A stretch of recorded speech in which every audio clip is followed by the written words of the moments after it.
So, ito yung nililis natin kahapon mga lods. Pakita ko na sa inyo mga lods. Ito mga lods oh. Ayan mga lods oh.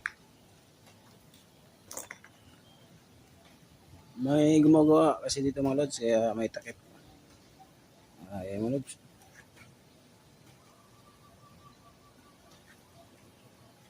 Yung nililis natin kahapon mga lods. Ayan mga lods oh.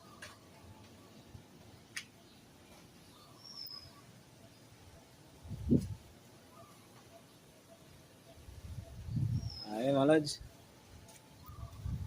Tapos ito yung setup natin mga lods sa mas mamaya mga lods. Ayan oh.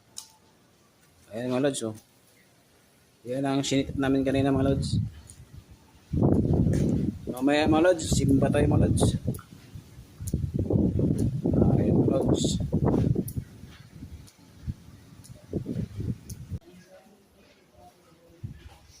So, bye na mga lods. Diyan lang muna tayo. Dito lang muna ating videos mga lods. Ayan mga lods. Bye. Ingat tayong lahat.